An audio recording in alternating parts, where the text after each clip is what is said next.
Halo, Assalamualaikum warahmatullahi wabarakatuh. Selamat pagi dan salam sehat untuk kita semua.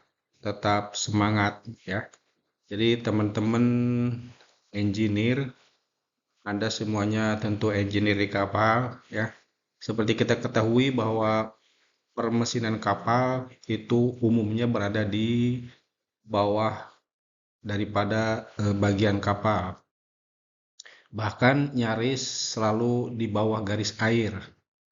Bahkan ya secara umum berada di bagian buritan daripada kapal. Seperti kita sama-sama tahu, tentunya masing-masing kapal mempunyai bentuk yang berbeda-beda. Tentunya ada kapal tanker, ada kargo, ada general kargo, ada kapal kontainer, ada juga passengers, ya. Ada juga tentunya supply ataupun harbor tug dan lain sebagainya. Namun secara umum tentunya permesinan kapal atau terutama kamar mesin ya, kamar mesin dan mesin bantu itu berada di bawah di dalam kamar mesin. Jadi gambaran umumnya itu demikian. Permesinan kapal itu tentunya ada yang di dek ya, di dek atau di geladak. Namun ada juga tentu yang secara umum di kamar mesin. Nah, di kamar mesin juga tentu secara umum terbagi menjadi dua, yaitu ada permesinan penggerak utama dan ada juga yang disebut dengan permesinan bantu. Fungsi daripada mesin penggerak utama, seperti kita sama-sama tahu, yaitu untuk menggerakkan kapal, ya. Untuk menggerakkan kapal dengan cara memutar baling-baling tentunya, supaya kapalnya itu dapat bergerak maju ataupun mundur ya. Tentu secara aturan memang demikian. Jadi kapal itu tentunya harus dapat melakukan olah gerak ataupun manuver. Nah, sedangkan permesinan bantu adalah semua pesawat yang berguna atau berfungsi untuk menunjang daripada kinerja permesinan utama ya. Jadi baik itu kapal posisinya sedang berlabuh jangkar, kapal itu sedang melaksanakan pelayaran ya, dalam pelayaran maupun kapal sedang memuat atau di pelabuhan ya, melakukan kegiatan discharge ataupun loading kargo. Jadi ketika kapal melakukan berbagai aktivitas, tentu fungsi daripada permesinan bantu sangat-sangat dibutuhkan. Kemudian ini adalah bagian utama daripada mesin penggerak utama. Mesin penggerak utama itu lazimnya terdiri dari 4 komponen ya. Ada mesin induknya itu sendiri, kemudian ada bantalan pendorong atau thrust block, ada juga shaft ataupun as ya. Kemudian ada juga propeller atau baling-baling. Ini fungsi utama daripada mesin induk yaitu untuk menggerakkan kapal dengan cara memutar baling-baling ya, supaya kapalnya itu dapat melakukan olah gerak ataupun manuver baik maju ataupun mundur. Namun ada juga kapal yang mempunyai fungsi daripada mesin penggerak utama sebagai pompa muatan. Ini umumnya terdapat pada kapal-kapal tanker yang ukuran kecil ya, biasanya yang di bawah 1000 ton. Itu biasanya ada juga yang menggunakan mesin penggerak utama di coupling atau dikoppel dengan pompa kargo ataupun pompa muatan. Ada juga yang fungsi daripada mesin penggerak utama sebagai generator listrik. Ini yang disebut dengan shaft generator ya. Jadi itu tentu tergantung daripada desain daripada kapalnya. Ini masing-masing kapal tentu berbeda-beda. Nah, inilah tantangan bagi Anda sebagai engineer ya, engineer di kapal, itu tentu harus mengetahui semuanya. Dan saya yakin penyesuaian ataupun pemahaman itu ya dibutuhkan waktu tentu. Tapi biasanya kurang dari 1 minggu ya saya yakin Anda dapat memahami berbagai proses ataupun permesinan yang berada di kapal saudara-saudara. Dan yang eh, nah ini mesin induk ya. Mesin induk itu umumnya di kapal terdiri dari mesin diesel. Mesin diesel juga tentu bervariasi. Ini hanya tampilan saja secara umum. Tampilan umumnya ketika mesin diesel itu kira-kira demikian. Jadi ya tentu merek juga bermacam-macam ya. Saya yakin Anda juga sebagai engineer mengetahui tentu ada Yanmar, ada Cummins, ada Akasaka ya. Mohon maaf saya menyebutkan merek, maksudnya itu merek ya. Bisa saja mungkin Dongfeng ataupun Hyundai ya, ataupun MAK, MAN dan lain sebagainya. Itu tentu semuanya merek. Bahkan Caterpillar ya. Pokoknya itu semua merek. Tapi secara umum ini adalah gambaran daripada mesin diesel. Mesin diesel itu yaitu mesin pembakaran dalam ya, atau internal combustion engine. Nah, ada juga yang kapal yang dilengkapi dengan mesin uap ya, mesin uap ataupun mesin piston ya. Ini yang digerakkan oleh steam atau uap. Selain itu ada juga yang digerakkan oleh steam turbine atau eh, turbin uap ya. Turbin uap tampilannya itu kira-kira demikian. Jadi tampilan turbin uap ketika dibuka atau dibuka covernya ya, diangkat covernya, itu tampilan itu di dalamnya demikian. Ini terlihat sudu-sudu turbin ya. Jadi turbin ini didorong oleh steam atau uap dan tentu ada poros atau shaft ya. Dan porosnya itu bisa digunakan untuk berbagai macam tentunya. Dan putarannya tentu bisa diatur ya, disesuaikan. Apakah putarannya mau half ataupun eh, slow ataupun dead slow atau bahkan full. Ketika full away ya tentu akan disesuaikan dengan ada pengaturan daripada regulatornya ya. Kemudian nah, kalau mesin diesel tadi disebut dengan internal combustion engine ya atau ICE, AIS. Jadi mesin diesel itu mesin pembakaran dalam. Sedangkan turbin uap ataupun torak itu karena proses pembakaran terjadinya di boiler, jadi pada turbinnya itu tidak terjadi proses pembakaran. Proses pembakaran itu hanya terjadi di boiler ataupun di ketel uap, ya, sehingga disebut dengan external combustion engine atau mesin pembakaran luar. Ya. Ini yang gambarannya daripada external combustion engine. Jadi boiler ya, boiler dia membakar air. Ya, boiler juga tentu bermacam-macam, ada water tube, ada juga fire tube. Kalau water tube ya di dalam pipanya itu berisi air, dia dipanasi sehingga akan menguap dan uapnya itu akan menggerakkan sudu-sudu turbin. Sehingga di turbin itu tidak terjadi proses pembakaran. Itulah kenapa disebut dengan external combustion engine. Ini kalau saya sebutkan seperti ini ya sepertinya mudah ya, tapi Anda yang di kapal ya tentu Anda akan lebih memahami ya bagian-bagiannya dan sebagainya. Secara secara umum kira-kira gambarnya itu demikian. Jadi tentu Anda lebih memahami. Saya yakin Anda lebih paham ya yang di lapangan. Jadi Anda yang lebih paham di lapangan, jadi tentunya saya yakin Anda akan lebih mengetahui proses. Tapi tentu kita mengarahkan bahwa ya tentunya kalau di kapal ada panel ya, panel listrik dan lain sebagainya, ada safety daripada boiler. Karena boiler itu tentu persyaratannya harus dilengkapi dengan berbagai pengaman ya, pengaman boiler. Di antaranya ada safety valve, ya ada safety valve, ada juga blow up dan blow down, ada juga tentunya manometer, ya manometer itu untuk mengetahui tekanan daripada boiler dan lain sebagainya, ya. Kemudian berikutnya adalah, nah ini kalau ini mesin diesel, ya mesin diesel. Nah mesin diesel ini saya yakin teman-teman lebih familiar ya, lebih familiar dengan mesin diesel atau internal combustion engine. Jadi proses pembakaran terjadi di dalam silinder.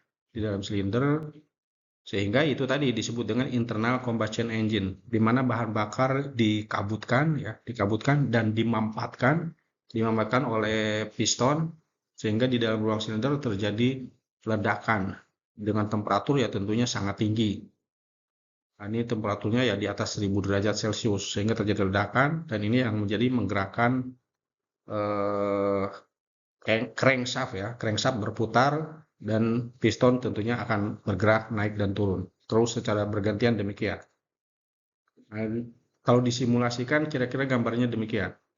Jadi bahan bakar itu dikabutkan ya, disemprotkan, dan piston tentu melakukan pergerakan naik dan turun, dan valve valve juga tentu ada yang terbuka dan tertutup ya, ada intake valve dan ada exhaust valve. Ada udara masuk dan udara keluar tentunya. Terus terjadi secara bergantian dan bersamaan ya. Untuk terjadinya secara bersamaan. Jadi tentu tidak, proses pendinginan juga berjalan, proses pelumasan berjalan, proses pembakaran pun demikian. Jadi Anda sebagai engineer inilah yang tidak mudah. Anda menjaga supaya proses-proses tersebut tetap berjalan dengan baik ya. Jadi ini yang tidak mudah. Jadi Anda jangan sampai Anda bingung. Saya sebagai engineer jaga terutama, apa yang saya jaga ya. Jadi yang dijaga itu tentu performa mesin ya, engine performance. Jadi Anda harus mengetahui berapa temperatur normal ya, berapa pressure normalnya, tekanan normalnya itu berapa. Berapa juga daya yang dihasilkan. Kan tentu ada diukur dengan menggunakan tenaga indikator ya, PI. Ada daya indikator dan ada tenaga indikator. Nah, itu tentu bisa diukur.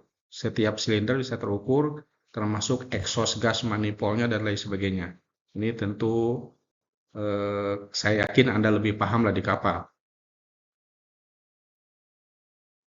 Nah, di kapal itu umumnya mesin diesel itu terdiri dari dua jenis ya. Ada mesin diesel 2 tak dan mesin diesel 4 tak, atau 2 stroke dan 4 stroke. Secara secara teori 2 tak itu dalam satu kali putaran ya, satu kali putaran poros engkol menghasilkan 2 langkah torak atau 1 langkah tenaga. Jadi terdiri dari 2 langkah torak dan 1 kali putaran poros engkol dan 1 langkah tenaga. Sehingga kalau di toren itu 1 kali putaran langsung top, 1 kali putaran langsung top lagi. Berbeda dengan eh, yang mesin 4 tak ya, 4 tak atau 4 stroke. 4 stroke itu 2 kali putaran ya, 2 kali putaran poros engkol dan 4 langkah torak. Jadi kalau Anda toren ketemu topnya itu 2 kali putaran baru ketemu top. Makanya ketika Anda melakukan toren, ya biasanya ketika overhaul ya, pada saat overhaul yang 2 tak dengan 4 tak ya akan lebih terasa makan energi ketika mesin 4 tak atau 4 stroke, karena harus 2 kali putaran poros engkol. Ini gambaran umum ya, gambaran umum daripada atau tampilan daripada mesin diesel 2 tak. Mesin diesel 2 tak itu secara umum tampilannya demikian. Jadi Anda bisa lihat di mesin diesel 2 tak terdapat batang piston. Ada batang piston, kemudian ada juga kepala silang ya, atau crosshead ya, ada crosshead dan ada connecting rod. Jadi connecting rod dihubungkan oleh kepala silang dan dilanjutkan oleh batang piston. Jadi batang pistonnya itu cukup panjang ya. Umumnya motor diesel 2 tak ya memang memiliki stroke ya atau langkah piston yang lebih panjang. Tapi biasanya dia putarannya lebih rendah. Mesin diesel 2 tak itu umumnya putaran rendah. Dan umumnya ya, ini bicara kita umum. Umumnya dilengkapi dengan udara bilas. Ada lubang-lubang udara bilas. Anda bisa lihat ada lubang udara bilas pada silinder linernya. Biasanya silinder bornya itu, lubang silindernya, diameter silinder liner itu lebih besar ya daripada motor diesel yang 4 tak. Jadi umumnya demikian. Dan biasanya hanya satu klep yang disebut dengan exhaust valve ya. Exhaust valve jadi klepnya itu tunggal. Klepnya tentu hisap buang juga, tapi dia satu, biasanya hanya satu. Dan digunakan teleskop pipe, ada hidrolik, ada yang menggerakkan camshaft, yang digerakkan oleh camshaft itu didorong oleh oli ya, ada oli khusus. dan biasanya digunakan juga oli silinder oil, ada silinder oil ya. Kalau untuk mesin diesel 2 tak umumnya menggunakan silinder oil. Tolong nanti dikoreksi kalau saya keliru ya. Saya terakhir belayar, izin ya, ini saya sampaikan, saya terakhir belayar itu 2013. Oh ya, saya sampaikan, saya pernah jadi chief engineer pada dari tahun 2009, 2007 malah, 2007 sampai 2013. Jadi kurang lebih sekitar 6 tahun ya, kurang lebih 6 tahun. Dan ya tentu saya juga bervariasi berbagai tipe kapal. Kapal terakhir saya pernah di cargo heavy lift ya. Jadi kapal yang mengangkut muatan dengan muatan yang sangat besar, sangat berat. Kan ketika loading itu harus diisi dengan balas. Jadi sistemnya balas and the ballasting. Ya, ini yang perbedaannya dengan motor diesel 4 tak. Nah, 4 tak itu umumnya langsung connecting root dan langsung terkoneksi ke piston. Jadi di pistonnya itu terdapat lubang pin, ada pin piston ya. Kalau 4 tak itu umumnya ada lubang pin piston. Berbeda tadi dengan 2 tak. Dan umumnya motor diesel 4 tak ini memiliki klep hisap dan klep buang. Ada intake dan exhaust valve ya. Ada intake dan exhaust valve. Juga memiliki rocker arm, ada rocker arm serta memiliki push rod. Jadi dia dilengkapi dengan push rod dan umumnya putarannya itu putaran tinggi, high speed ya, high speed diesel engine. Jadi putarannya itu bisa minimal 900 atau 800 lah paling minim, 800 rpm atau bahkan 1500 rpm ya. Setahu saya sih demikian. Yang jelas putarannya itu putaran tinggi. Jadi berbeda dengan motor diesel yang sebelumnya yang 2 tak. Jadi kalau 2 tak itu umumnya putarannya itu putaran rendah ya. Ini kalau ini motor mesin diesel yang 4 tak langkahnya. Kemudian ini perbedaan dengan mesin busi. Kalau mesin busi tentunya perapian ya, perapian yang dipercikan oleh busi. Nah, ini bagian-bagian daripada mesin induk 2 tak terutama atau two stroke ya. Saya yakin Anda tahu lah ini. Tapi tentu Anda juga harus secara secara detail ya mengetahui terutama dengan bagian-bagian daripada mesin itu sendiri. Karena ketika Anda requisition ya, permintaan barang itu harus diketahui secara detail. Nah, ini yang paling penting, Anda harus dicatat mesinnya itu tipenya apa ya, ada engine type, ada tahunnya. Pokoknya misalnya contoh ya, Yanmar 6N 50 MC ya, mendatar C atau apalah. Itu harus tercatat dengan detail. Juga dengan serial number, engine serial number-nya tercatat, ada angkanya berapa. Kemudian part numbernya umpamanya contoh ini ada crankshaft ya, ada crank pin bearing atau main bearing. Ya tentu itu harus sesuai. Jangan sampai Anda salah order ya. Salah order tentu akan sangat fatal, apalagi kapalnya umpamanya sedang beroperasi di jauh ya. Mungkin Anda beroperasi antar benua atau antar lintas samudra. Nah, ini tentu ketika kita requisition itu harus betul-betul fix ya, fix yang diminta itu sesuai dengan yang kita harapkan. Jangan sampai nanti ketika barangnya datang Anda komplain. Padahal ya bisa saja kita yang keliru ya, kita yang keliru order. Itu yang patut kita hindari. Karena nanti owner tentunya akan sangat dirugikan ya. Ini contoh crankshaft, ya tentu ukuran daripada crankshaft juga bermacam-macam tergantung dari ukuran kapalnya atau size kapalnya. Ini juga truss block ya. Truss block itu semacam flange yang besar tentu di shaft, ada pertemuan ketemu flange. Nah, ini juga tentu ada momen ya, ada beberapa momen di situ. Ada momen puntir, ada juga tentunya Pergerakan kan ketika propeller itu berputar, dia selalu berputar ya. Namun Anda mungkin, ini saya juga pernah mengalami, ketika kita lihat secara kasat mata, seolah-olah shaft itu lurus saja. Tapi begitu di balancing ya, terutama ketika kapal melakukan docking, kan biasanya dicabut itu shaft, dibawa ke workshop ya, dia akan dibalancing. Ketika dibalancing itu ketahuan apakah si shaftnya itu masih betul-betul lurus atau sudah melintir, ya ada melintir. Kalau Anda perhatikan palu ya, chipping terutama, chipping hammer, yang di welding ya, gagangnya itu di welding, semuanya di welding. Coba Anda perhatikan, itu hammer digunakan hanya untuk memukul-mukul saja. Tapi lama kelamaan si gagangnya itu seperti dipelintir, ya kan? Seperti dipelintir. Padahal kan tidak mungkin kita yang melintir itu gagang palu. Nah, itulah proses adanya namanya momen puntir.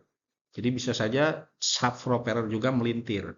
Nah, ini makanya ketika kapal dengan running hours-nya, jam kerja yang tinggi, semakin tinggi jam kerja atau running hours-nya, tentunya akan semakin besar juga resiko untuk perawatannya ya. Ibarat ya mohon maaf ya, ibarat manusia, ketika umurnya semakin banyak, ya tentu resiko perawatan juga demikian ya. Apalagi ini benda mati ya. Benda mati itu ya tentu butuh butuh perawatan. Makanya itulah Anda sebagai engineer di kapal harus memahami apa saja yang harus dilakukan supaya performa permesinan tetap terjaga. Namun tentunya ketika kapal itu bergerak ya, barang itu bergerak, ya pasti akan mengalami keausan. Itulah butuhnya maintenance and repair atau perawatan dan perbaikan ya. Harapannya kita selalu menjaga engine performance. Ini jenis daripada propeller, bermacam-macam jenis propeller ya. Ada yang duct propeller, ada juga yang contra rotating propeller, ya. Ada juga controllable atau CPP ya, controllable pitch propeller, di mana di dalam ini terdapat lubang hidrolik ya yang menggerakkan daun-daun daripada propeller sehingga propellernya itu bisa bergerak ke kiri ataupun ke kanan ataupun tengah-tengah. Ketika dia umumnya kalau yang pitch propeller mesinnya itu tetap hidup dan daun propellernya juga yang bergerak ya. Jadi daun propellernya itu umumnya kapal maju dia mengarah ke kanan, kapal mundur dia mengarah ke kiri. Kira-kira demikian ya. Ketika dia tengah-tengah maka dia netral. Ada juga yang sistemnya water jet propulsion. Ini umumnya digunakan untuk kapal-kapal passengers ya atau kapal penumpang. Dia bergerak dengan kecepatan yang cukup tinggi. Nah, kita masuk ke permesinan bantu. Ya, permesinan bantu juga ini tentu komponen yang sangat luar biasa. Jadi seluruh permesinan yang di kapal yang menunjang daripada kerjanya mesin induk itu disebut dengan permesinan bantu. Ya, baik itu kapal dalam keadaan posisi belayar, kapal dalam keadaan berlabuh, maupun kapal sedang melakukan kegiatan loading ataupun unloading ya. Nanti kita bahas lagi di pertemuan berikutnya. Semoga teman-teman tetap semangat, sehat dan kuat ya. Kerja Anda itu adalah ibadah ya, ibadah untuk keluarga. Saya yakin Anda adalah pejuang-pejuang yang luar biasa. Saya pun pernah jadi pelaut seperti Anda. Ya, kebetulan saya mengalami masa belayar itu dari tahun 1997 sebagai engineer sampai tahun 2013. Kurang lebih masa belayar saya sekitar 16 tahun. Oke. Selamat pagi semuanya, tetap semangat, salam sehat, tetap utamakan keselamatan ya. Jaga baik-baik, tidak boleh stres. Anda adalah orang-orang yang luar biasa. Oke. Salam untuk semuanya. Tetap semangat ya. Selamat pagi, salam beraktivitas dan niatkan untuk ibadah ya. Jadi Anda tentu berkontribusi yang baik untuk keluarga ya. Itu yang tidak mudah. Dan itu adalah ibadah yang sangat luar biasa. Oke? Selamat pagi sekali lagi, tetap semangat, salam sehat, dan utamakan selalu keselamatan. Ya, terima kasih.